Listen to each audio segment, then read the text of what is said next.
এক এলাকায় একজন আল্লাহর ওলি আসছেন। মানুষেরা খবর পাইয়ে পাইয়ে মোলাকাতের জন্য যায়। শুই না একটা হিন্দু ছেলেও গেছে।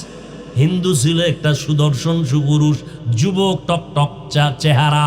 যাইয়া হুজুরের লগে হাত মিলাইছে। হাতটা মিলাইয়া অ্যাকশন শুরু হয়ে গেছে। যুবক ছেলে অকপটে বলে ফেলল, হুজুর আমি কিন্তু সনাতন ধর্মের ছেলে। তাই নাকি? কা হুজুর হাত ধইরা আর ছাড়ে না।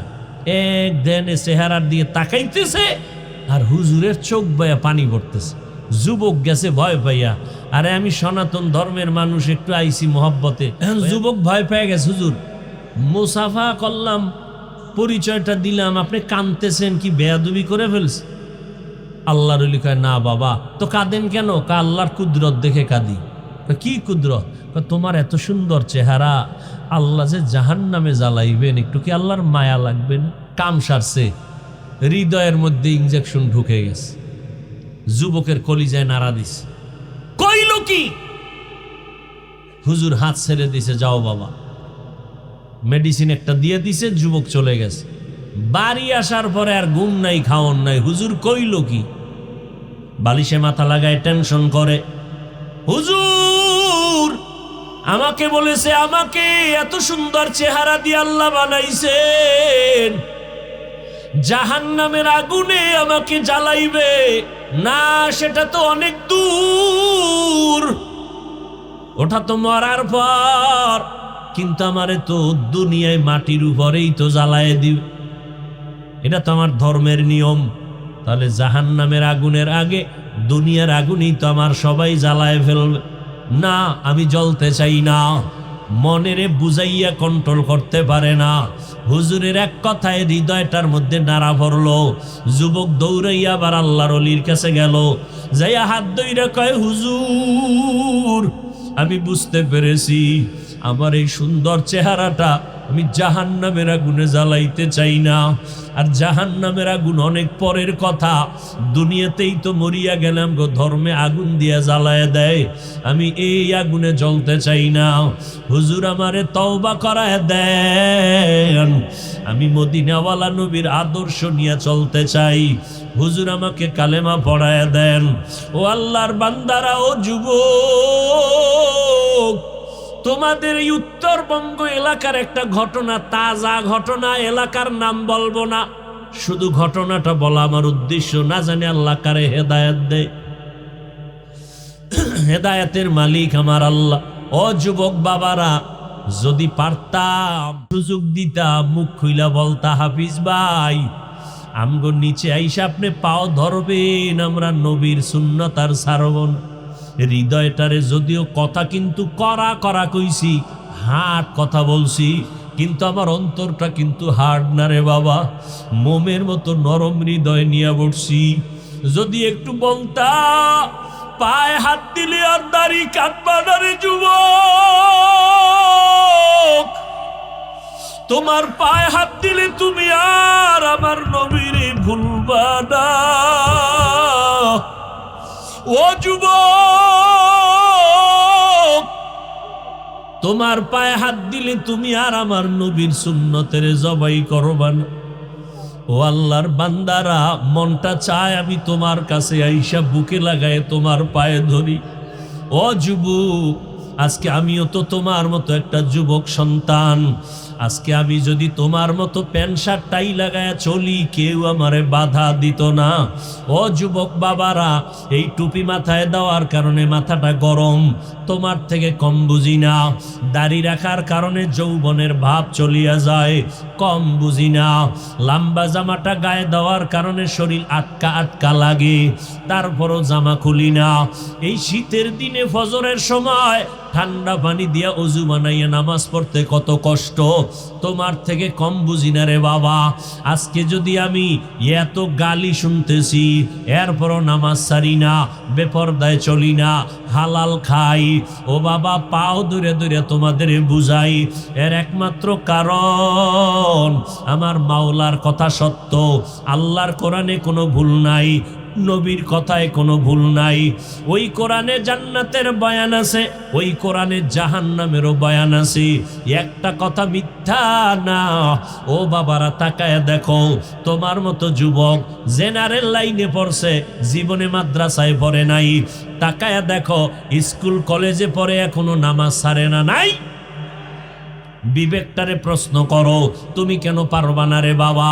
তোমার মতো যুবক আজকে দেখো কৃষি কাজ করে, নদীর মধ্যে মাছ ধরে না, মাছ ছাড়ে না, তুমি কেন পারো না রে বাবা?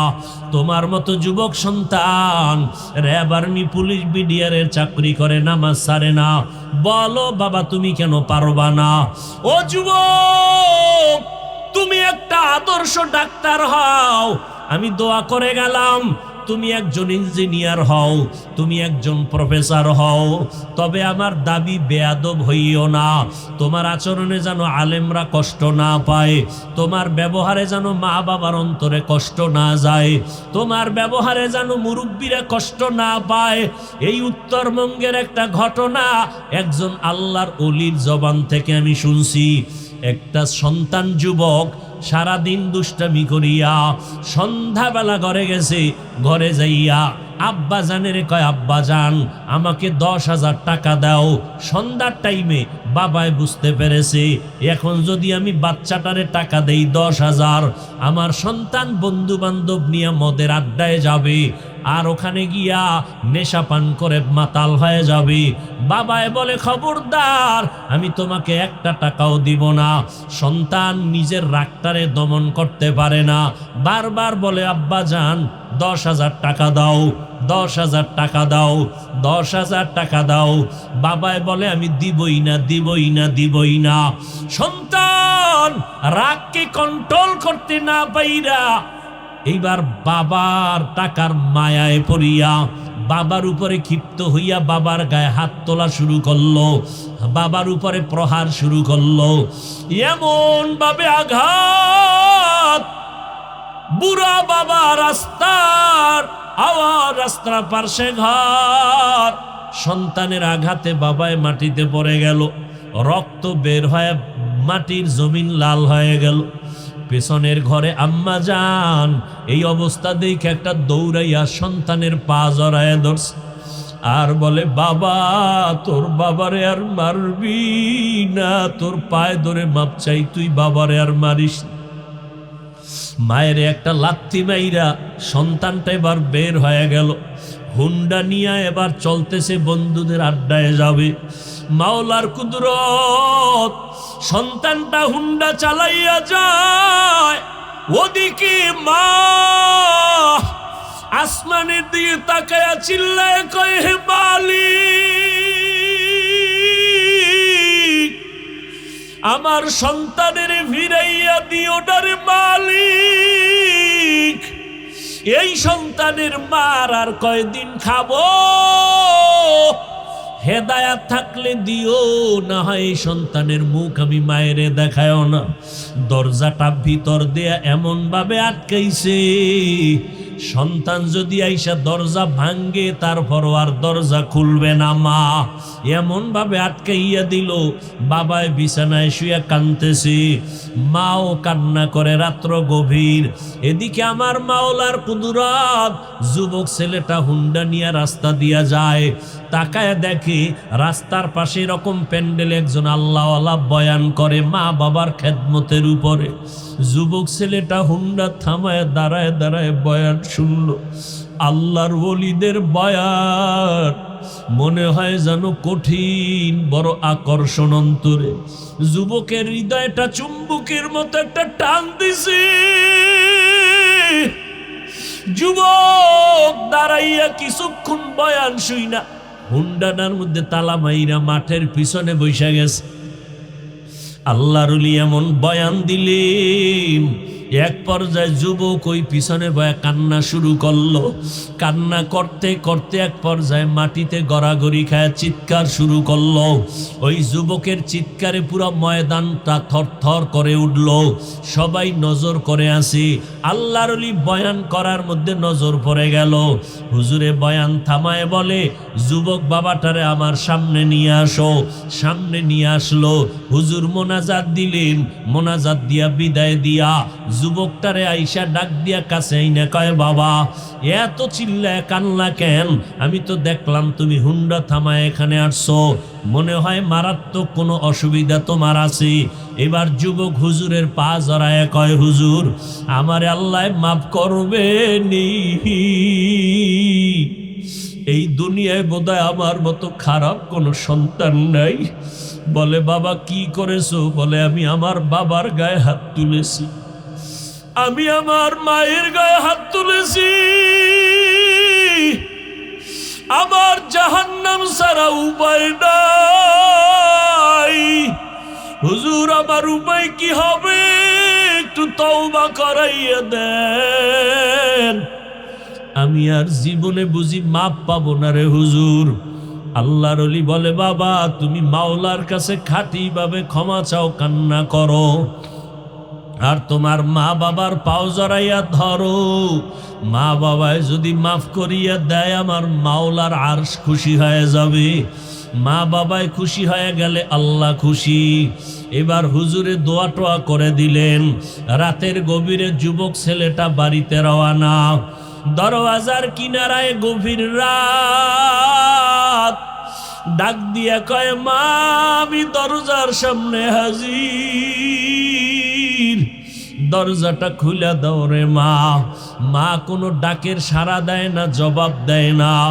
মা তো ভেতর থেকে দরজা আটকেইছে, সন্তানের আর ঘরে ঢুকাইবে না। সন্তান এত ডাকে, মা সাড়া দেয় না। যখন চিল্লাইয়া কান্না শুরু করছে, মা ডাক দিয়ে কয়, আমার ঘর তোর জন্য বন্ধ করে দিছি, আর জায়গা হবে না। আবার কি মারতে আসছো? সন্তান এবার চিল্লায় আর কাঁদে আর কয়, মা আমি বেয়াদবি করেছি, আমার একটু সুযোগ দাও, আমি ক্ষমা চাইয়া তার উপরে ঋণ আদায় করব। মা আমি জীবনে আর বেয়াদবি করব না। যখন সন্তানের কান্নার আওয়াজ, মায়ের কলিজার মধ্যে আঘাত শুরু হয়ে গেল। দরজাটা খোলার পর সন্তান বাবার পা জড়ায় কান্না শুরু করলো। ও আব্বা জান, আমি বুঝতে পারি নাই, মাফ করিয়া দেন। আপনি যদি আমাকে মাফ না করেন আমার উপায় নাই। ও যুবক, এই চেয়ারে বসছি বাহাদুরি না রে বাবা। আমার মা বাবার কত কান্না, কত দোয়ার কারণে আজকে এখানে বসছি।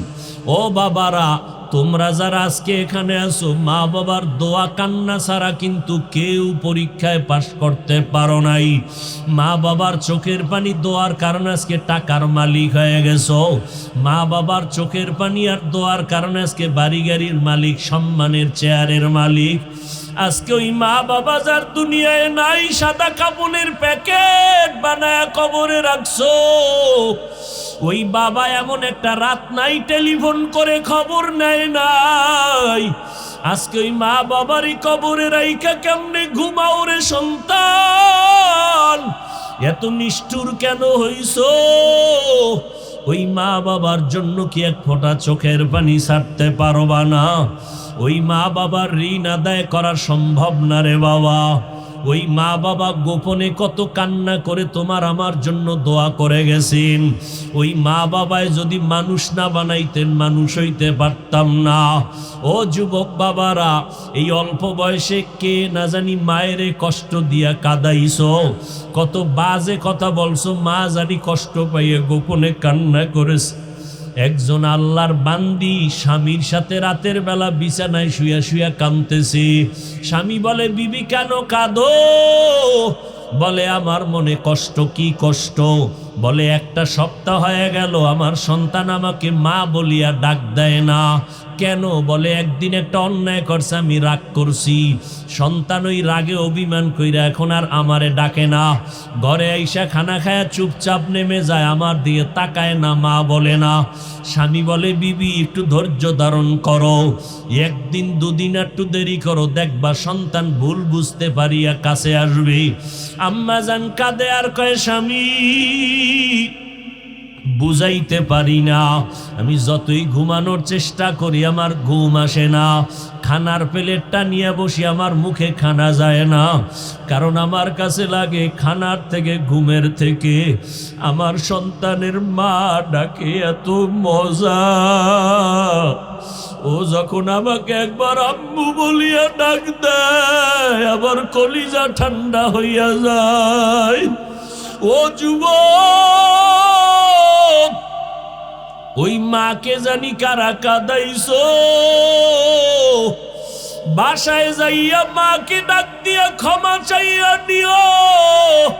মাকে বলিও মা আজকে এত বিশাল ময়দানে বয়ান হইল রে মা, কত আমার মতো যুবকেরা দেখলাম কান্না করলো, চোখের পানি সারিয়া মোনাজাত করলো, আর আমার চোখে পানি আসলো না। মা মনে হয় জানো গুনার কারণে আল্লাহ বেজার হয়ে গেছি।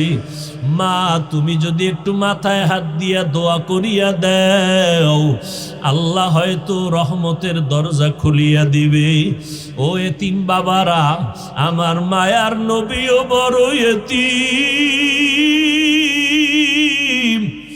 আমার মায়ার নবী দুনিয়াতে আইসা বাবার চেহারা দেখেন নাই, 6 বছরে মা হারাইয়া নবীর চোখে পানি। ওই নবীর শরীরে মশা মাছি পড়া হারাম, যেই নবীর শরীরে মশা মাছি পড়ে না, ওই নবী উম্মতের জন্য দিনের দাওয়াত দিতে তায়েফে যায়। তায়েফের কাফের বেঈমানের বাচ্চারা পাথর মারিয়া নবীর শরীর মোবারকে রক্ত ঝরায়। আমার নবীর শরীর থেকে রক্ত পড়ে জুতা মোবারক আটকাইয়া যায়। আমার আল্লাহ কয় জিবরাইল জলদি করে যাও, আমার মায়ার নবীর কান্না আমি সহ্য করতে পারি না। ও এতিম নবীর আশেক উম্মতের দল, ওই নবীর দিনের জন্য কি মায়া হবে না? ওই নবীর মোহাব্বত যদি অন্তরে থাকে রে বাবা, শয়তানের ধোকায় পড়ে গুনাহ তো কম করো নাই। আজকে থেকে মাওলার কাছে কান্না করো, চোখের পানি ছাড়ো, তওবা করো। কান্না যদি না আসে চেষ্টা করো বাবা, দুনিয়ার ঘরে আগুন লাগলে পানি ছাড়া ঠান্ডা করা যায় না। জাহান্নামের আগুন গুনার কারণে জ্বলতে থাকবে, পানি ছাড়া ঠান্ডা হবে না। তবে দুনিয়ার আগুনটা বৃষ্টির পানি, নদীর পানিতে নিভানো যায়, জাহান্নামের আগুন চোখের পানি ছাড়া নিভানো যাবে না। এই জন্য আল্লাহ কোরআনেও বলেন কান্নার কথা। আমার নবীও জিন্দেগি ভর কান্না করেছেন, আবু বকরের মতো বান্দা জান্নাতের টিকিট পাইয়া কান্না করেছেন, ওমরে ফারুক কান্না করেছেন। সেই তুলনায় আপনার আমার তো আজীবন কান্না করা দরকার, যেই পরিমাণ গুনাহ করেছি। মানুষ আমার গুনার খবর জানে না, জানলে চেয়ারে বসতে দিত না। আল্লাহ পাক সব জানেন, এরপরও রাগ করিয়া খানা বন্ধ করেন নাই, বরং আমার আল্লাহ ডাকতেছেন বান্দা কই গেছো, আয় আয় আয়। ওরে বান্দা আমার রহমতের দরজা খোলা, আমার দরজা ছাড়িয়া যেদিকেই যাবি জাহান্নামের আগুন। 1 সেকেন্ডের জাহান্নামের আগুন সহ্য করতে পারবা না। ও বাবা, বাসায় গিয়া মশারি ছাড়া ঘুমাইতে পারো না, মশার কামড়, ফ্যানের বাতাস চালায়া ঘুমাও গরম। আল্লাহ না করুন গুনাহ নিয়ে যদি কবরে যাও, ওই কবরে জাহান্নামের আগুনের গরম, ওই কবরের 2 পার্শ্বের মাটির চাপ কেমনে সহ্য করবা? আল্লাহর কোরআন সত্য, গুনাহ নিয়া কবরে গেলে আযাব হবে সত্য। ওয়ামা আরসালনাকা ইল্লা রাহমাতাল লিল আলামিন।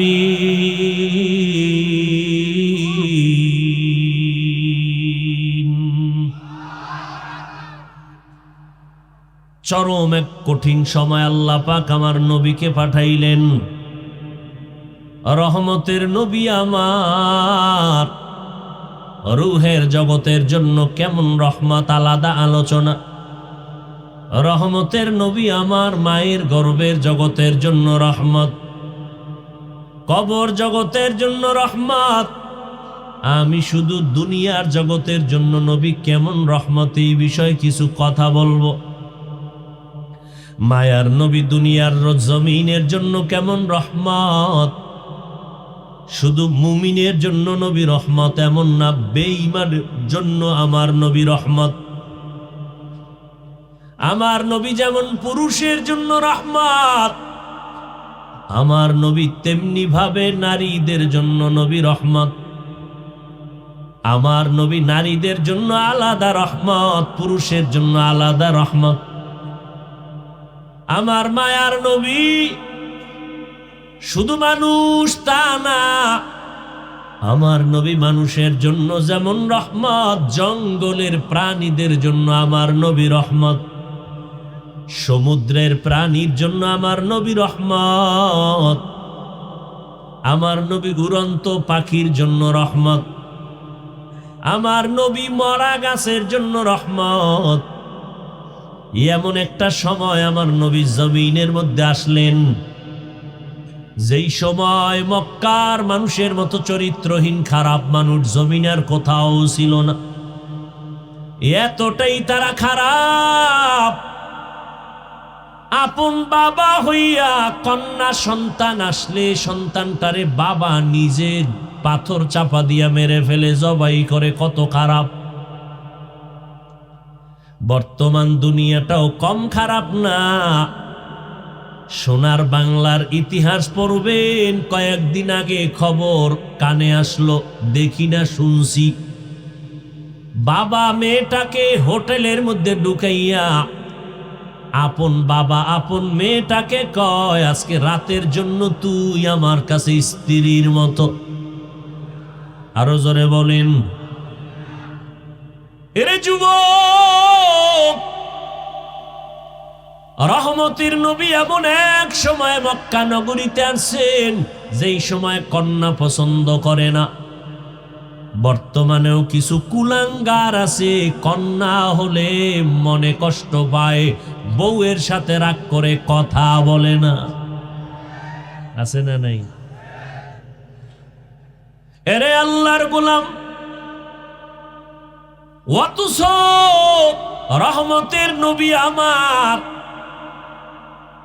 যেই নবীর কোনো তুলনা নাই, ওই নবী বলতেছেন, আমি মুহাম্মদের বিরুদ্ধে কাফের মুশরিকরা মক্কায় ঘুরে ঘুরে কয় মুহাম্মদের কোনো ছেলে নাই, মইরা গেলে মুহাম্মদের বংশ রক্ষা হবে না।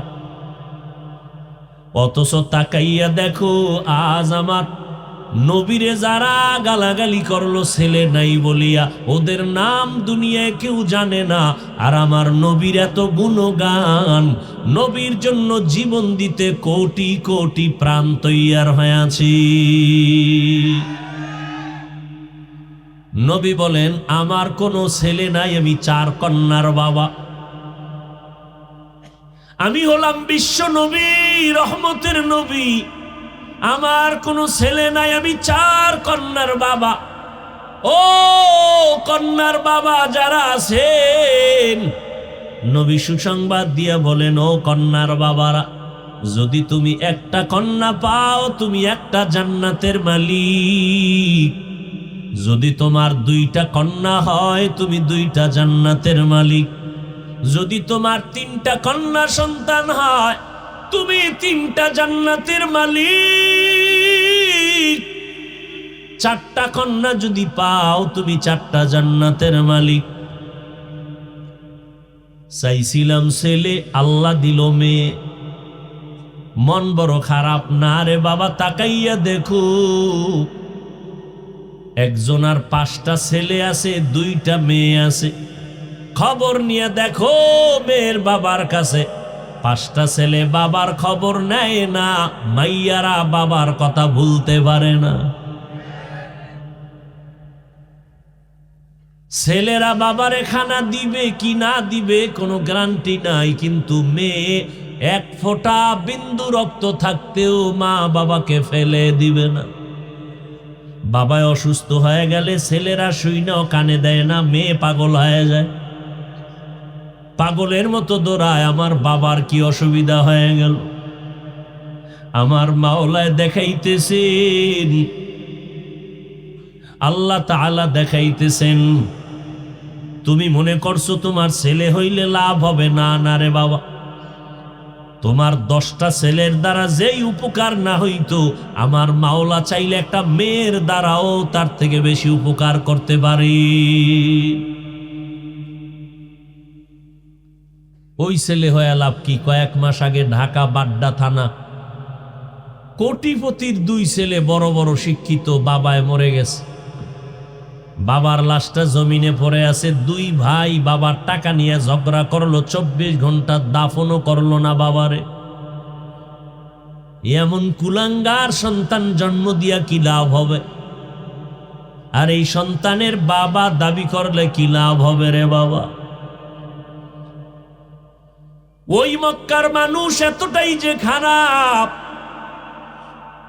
ওই জমিনের মধ্যে একটা সুন্দর আল্লাহ ঘর বানাইছেন। জমিনটা বানানো পরে পরে আল্লাহ ঘর বানাইছেন, নাম বাইতুল্লাহ। এমন একটা দামি ঘর, এই ঘরটার মতো দামি আর কোনো ঘর জমিনে নাই। ঢাকার জাতীয় মসজিদের দিয়ে তাকাইলে কোনো সওয়াব নাই, কিন্তু আল্লাহর ঘর বাইতুল্লাহর দিকে যে তাকায় থাকবে, অনবরত আমল নামায় সওয়াব লেখা হবে।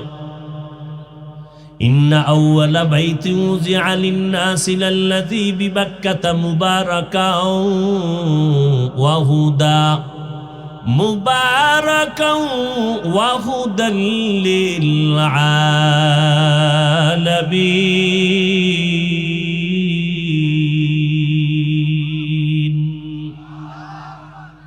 আল্লাহ বলেন, আমি জমিনটা বানাইয়া প্রথম ঘর বানাইলাম হেদায়াতের ঘর, ইবাদতের ঘর, নাম হলো বাক্কা নগরীতে বাইতুল্লাহ।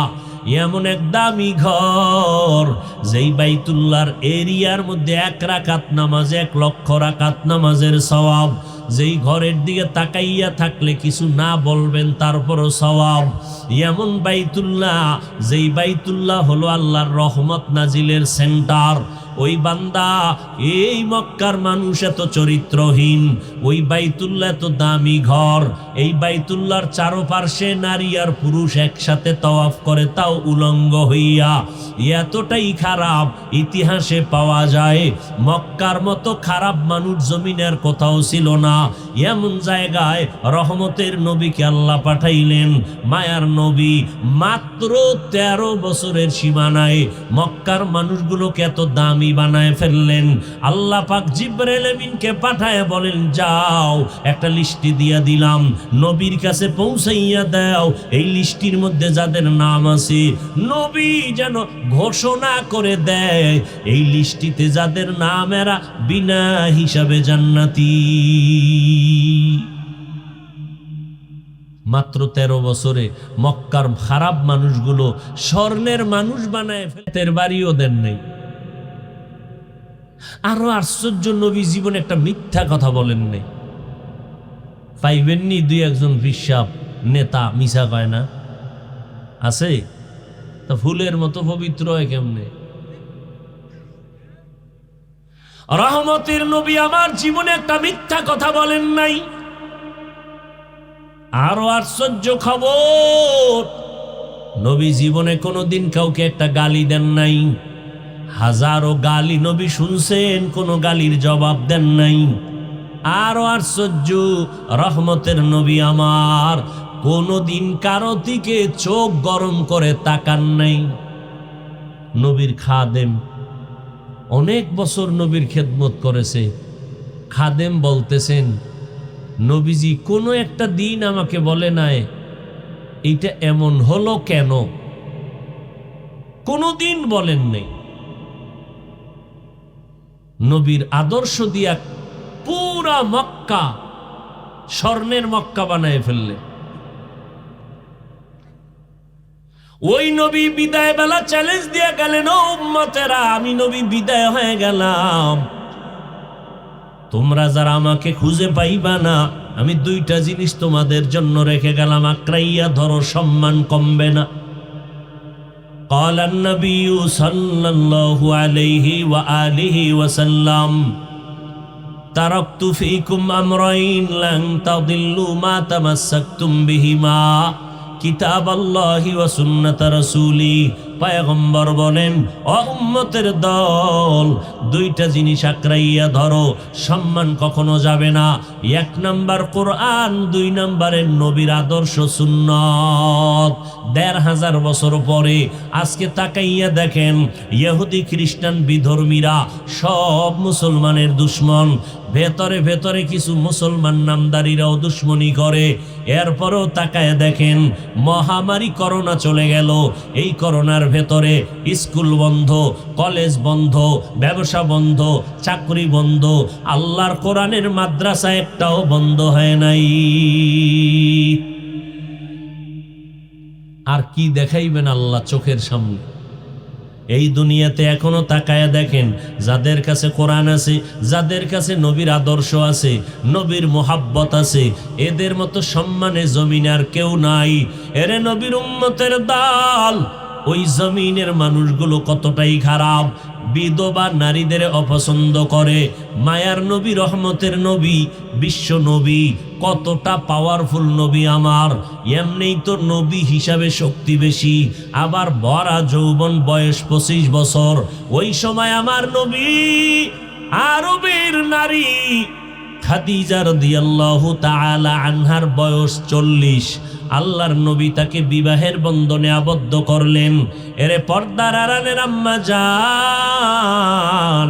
আম্মাজান খাদিজা রাদিয়াল্লাহু তাআলা আনহাকে 40 বছর বয়সে, নবীর বয়স 25, বিবাহ করলেন। আম্মাজান খাদিজা রাদিয়াল্লাহু আনহা, আগে দুইজন স্বামী বিদায় হলো, সন্তান দুইটা চলে গেল। আম্মাজান নবীর ঘরে আসলেন 40 বছরে, আমার নবী 25 বছরে বিবাহ করলেন। নবী বলেন, আমার যত সন্তান খাদিজাতুল কুবরার গর্ভ থেকে আসছে, আমি মুহাম্মদ 4 কন্যার বাবা হয়েছি। এই 4টা কন্যা খাদিজা রাদিয়াল্লাহু আনহা থেকে আসছে। আমার কনিষ্ঠ কন্যা ফাতেমা রাদিয়াল্লাহু আনহা।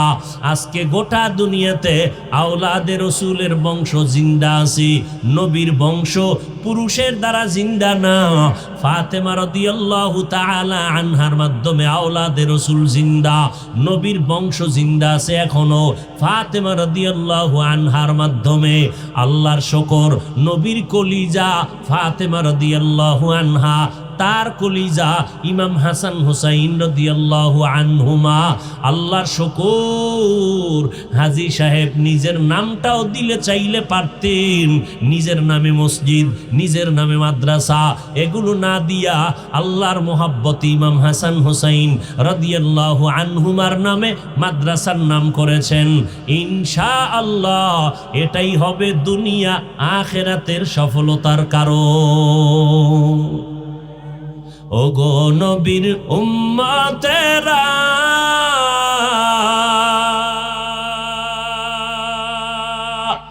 হয়ে আজি দিশাহারা,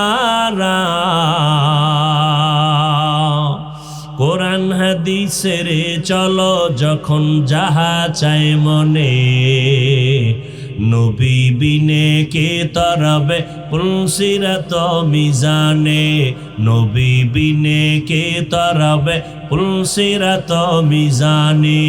নবী আমার জীবন ভরে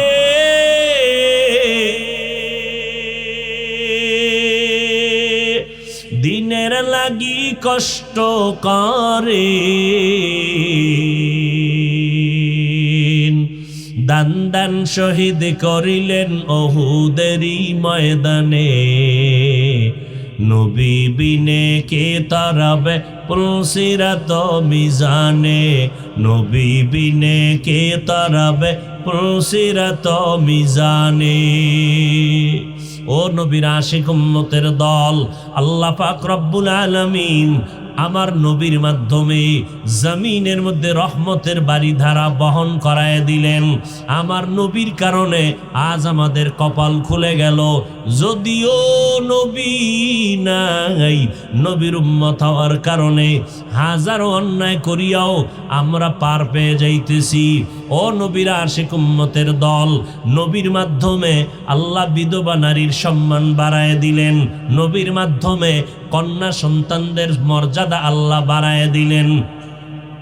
এরে পর্দার আড়ালের আম্মা জানেরা, ভালো করে শুনেন, আপনাদের এত দাম, আপনারা নবী না, নবীদের মায়ের মতো মা, সাহাবায়ে কেরামের মায়ের মতো মা, আপনারা হাফেজ আলেমদের মায়ের মতো মা।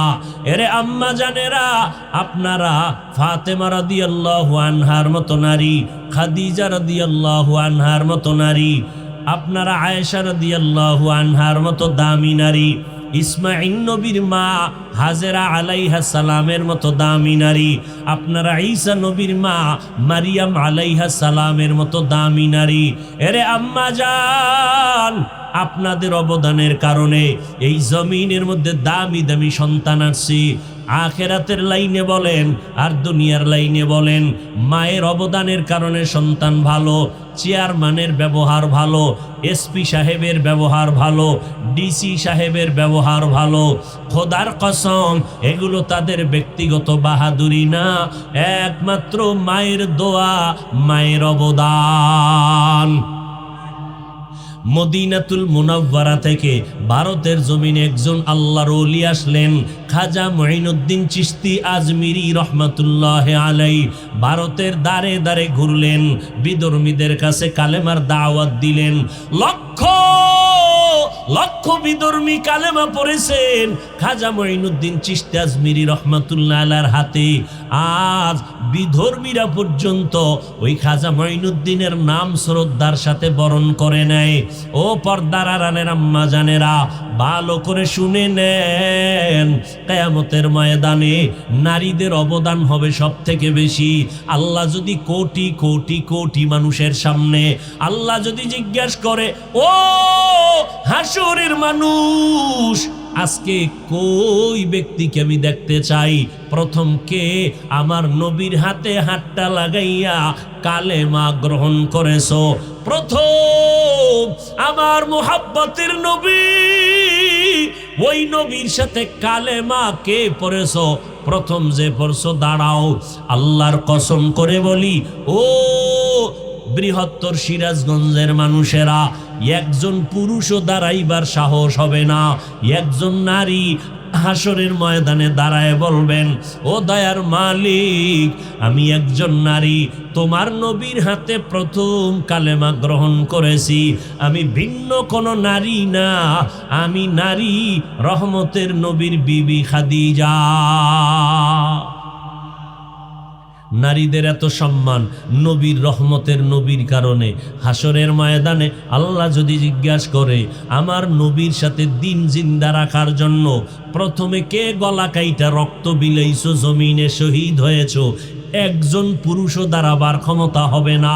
একজন আল্লাহর বান্দি দাঁড়ায় যাবেন, দাঁড়াইয়া বলবেন, আল্লাহ, আপনার দিন জমিনে জিন্দা করার জন্য আমি সর্বপ্রথম গলা কাটাইয়া রক্ত ঝরাইছি, আমি একজন নারী, সুমাইয়া রাদিয়াল্লাহু আনহা। নারীর অবদান কত! যত লাইনে নারীর সম্মান দেওয়া দরকার আল্লাহ দিয়ে দিছেন, কিয়ামত পর্যন্ত আর লাইন নাই। কেউ চালাকি যদি করে নারীর মর্যাদা একটু আলাদা করে বাড়াবে, নারীর অপসম্মান হবে না, হবে নারীদের অপমান। এরে আম্মা জানেরা, খাজা মুঈনুদ্দিন চিশতি আজমিরি অন্তর বড় খুশি। আম্মা জান ডেকে বলে, ও মুঈনুদ্দিন, তোমার অন্তর এত খুশি কেন? আম্মা জান মন আনন্দে ভরা, আমার দাওয়াতে ভারতের ভিতরে লক্ষ লক্ষ বিধর্মী মুসলমান হয়ে গেছে। আম্মাজান কয়, এটা তোমার বাহাদুরি কি? সব আমি মায়ের অবদান। খাজা মঈনুদ্দিন চিশতি আজমিরি বলেন, মা আপনার অবদান মানি? এবার মা ডেকে বলে, ও মঈনুদ্দিন, আল্লাহ যেদিন তোমাকে আমার গর্ভে দিয়েছেন, আমি একটা রাত ঘুমাই নাই, আল্লাহর মহাব্বতে সেজদায় পড়ে কান্না করে দোয়া করেছ, ও দয়ার মালিক, মেহেরবানি করে আমার গর্বের সন্তান তুমি কুতুবুল আলম বানায় দিও। এই মঈনুদ্দিন, দুনিয়াতে যখন তুমি আসছো, আমি মা তোমাকে দুধ পান করাইছি, আল্লাহর কসম, আমি যতদিন তোমাকে দুধ পান করাইছি, বিনা অজুতে এক ফোঁটা দুধও তোমার মুখে দেই নাই। কয়জন আর মা পাইবেন এই দুনিয়ায়? বাংলাদেশ বাদ সারা দুনিয়া খুঁজে পাইবেন যে বাচ্চাকে দুধ দেয় অজুর সাথে। ওই যে একটা প্রবাদ আছে না, সংসার ধন্য হয় রমণীর গুণে, ধ্বংস হয় নারীর কারণে। একটা ঘরের নাভি ফুটন্ত গোলাপ মা, মায়ের অবদান, মায়ের আদর্শের কারণে সন্তানের আদর্শ সুন্দর হয়।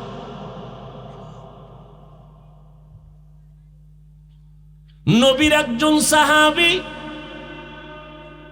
একদিকে তার চাচতো ভাই হযরত আলী রাদিয়াল্লাহু তাআলা আনহু, মাত্র 7 থেকে 12 বছরের মাঝখানে নবীর হাতে হাত লাগায় কালেমা পড়লেন। হযরত আলী বলেন, আমার নবী আমাকে তার মোহাব্বতের কনিষ্ঠ কন্যা ফাতেমাকে বিবাহ দিয়েছে। আমি আলী কোথাও কাজ করে একদিন মসজিদে ঢুকলাম, দেখি নবী বসে আছেন, সামনে সাহাবায়ে কেরাম। জটিল একটা প্রশ্ন চলতেছে, কেউ জবাব দেয় না। জটিল প্রশ্ন, এই দুনিয়াতে নারীদের জন্য শ্রেষ্ঠ গুণের নাম কি? কোন গুণটা নারীদের জন্য শ্রেষ্ঠ গুণ? নবীও বসা, সাহাবায়ে কেরাম বসা, কেউ জবাব দেয় না। হযরত আলী বলেন, আমি ভেতরে ঢুকলাম, বসলাম। কিছুক্ষণ পরে আমি ওখান থেকে বের হইয়া ঘরে গেলাম। ঘরের দরজায় গিয়া সালাম দিলাম, আসসালামু আলাইকুম ইয়া আহলাল বাইত। ও সিরাজগঞ্জের মানুষ, নবী সুন্নত দেখায় গেছেন, ঘরে ঢুকলে জোরে সালাম দিবেন, সুন্নত। আস্তে না জোরে? জোরে দিবেন, জিনেরাও শুনবে, ফেরেশতারাও শুনবে। শুধু তাই না, জোরে যদি সালাম দেন, ওই সালামের বরকতে যদি ঘরের মধ্যে, বাড়ির মধ্যে খারাপ কোনো কিছু থাকে, সালামের বরকতে বের হয়ে যাবে। তাবিজ লাগাইছেন কেন? তাবিজ তো মদিনার নবী দিয়ে গেছেন। ঘরে ঢুকবেন, জোরে সালাম দিবেন, এটা বড় তাবিজ। আলাদা কোনো সুতায় তাবিজ লাগবে না, জোরে সালাম দিবেন। ডান পাও দিয়া বাড়ির মধ্যে ঢুকবেন, ঢুইকা সালাম জোরে দিয়া বিসমিল্লাহ পড়বেন, এরপরে দুরূদ শরীফ পড়বেন, কুল হু আল্লাহ সূরাটা পড়বেন। রিজিকের বরকত ছুটাইবে কে? আল্লাহ যেই রিজিক দেবে, খাওয়ার মানুষ থাকবে না। এই তাবিজ ব্যবহার করেন, খালি ঘুমায় ঘুমায় জান্নাত পাইবেন, আমল করবেন না। সহজ আমল। ঘরে ঢুকবেন, ডান পা দিয়া জোরে সালাম দিবেন, বিসমিল্লাহ পড়বেন, দরুদ শরীফ পড়বেন, এরপরে কুল হু আল্লাহ সূরা পড়বেন। রিজিকের বরকত বাড়ির মধ্যে বাড়তে থাকবে, কোনো খারাপ আসরওয়ালা জিনিস বাড়ির মধ্যে থাকবে না। এরে আল্লাহর বান্দা, হযরত আলী বলেন, আমি বাড়ির দরওয়াজায় গিয়া সালাম দিলাম, আসসালামু আলাইকুম ইয়া আহলাল বাইত। ফাতেমার কণ্ঠে ঘরের ভেতর থেকে জবাব আসলো, ওয়া আলাইকুমুস সালাম ওয়া রাহমাতুল্লাহ। দরজাটা খুলে দিলেন। আপনাদের কষ্ট হইতেছে মনে হয়, হ্যাঁ? আর একটু সামনে আগাবো? আল্লাহ সবাইকে কবুল করে। কিছু বেরাম্যা মানুষ আছে, 2 ঘন্টা বয়ান শুনবে, কিন্তু এই বরকতের মোনাজাতে অংশগ্রহণ করবে না। আসলে এটা কপাল। কপাল যদি খারাপ হয় তা আমি হাফিজুর রহমান কেন, সারা দুনিয়ার হুজুরেরা কেন, স্বয়ং নবীও বয়ান করে কালেমা পড়ে না। এরম 2-1 বেঈমানের নাম জানেননি? নবীর বয়ানেও কালেমা পড়ে না, কত বড় বেঈমান, নাম কি? আর কপাল যদি খুলে যায়, আল্লাহ যদি কপাল খুলে দেন, তাহলে নবীকেও জবাই করতে এসে কালেমা পড়ে। কে? এটা কপালের বিষয়। কপাল পুইরা গেলে নবীর বয়ানেও কালেমা পড়ে না, আর কপাল খুইলা গেলে নবীরে জবাই করতে এসেও কি পড়ে নেয়? কালেমা পড়ে নেয়। হযরত ওমর নবীরে জবাই করতে এসে কালেমা পড়ে কত দামি হয়ে গেলেন। একটু চিন্তা করেন তো, বালিশে মাথা লাগায় এটা কেমন মানুষ যে ওমর রাস্তা দিয়ে ঢুকলেই শয়তান টের পাইলে দৌড়। ওমর যেই রাস্তায় ঢুকে শয়তান ওই রাস্তায় থাকে না, পালায় যায়। কেমন মানুষ শয়তান ভয় পায়? আমাকে বাঙালি একটাই কয়, হুজুর শয়তান আমারও ভয় পায়। কেন? কয় আমি ওর থেকে বড় শয়তান। আমি যেই পরিমাণ শয়তানি আমি জানি, শয়তানও জানে।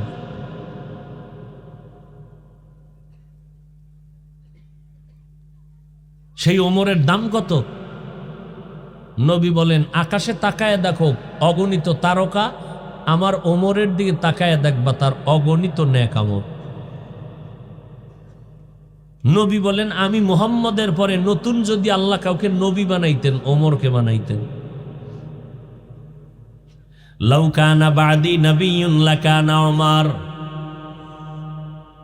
নবী বলেন, আমার পরে যদি আল্লাহ কাউকে নতুন করে নবী বানাইতেন, ওমরের নবী বানাইতেন।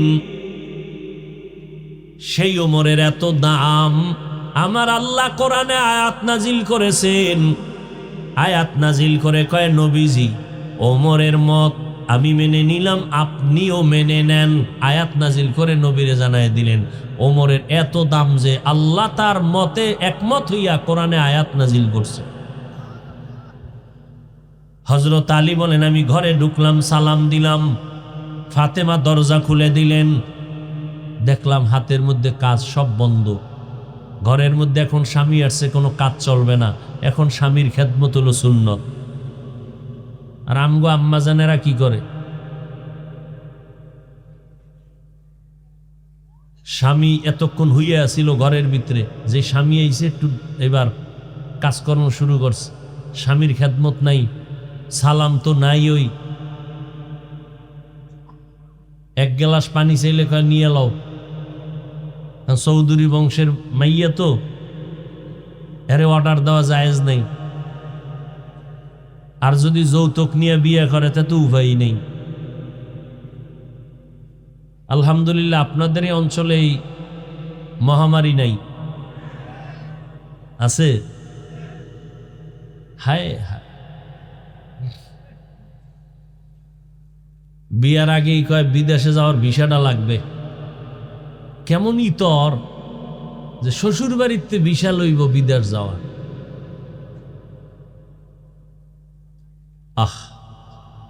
তো বিদেশ যাবা বউ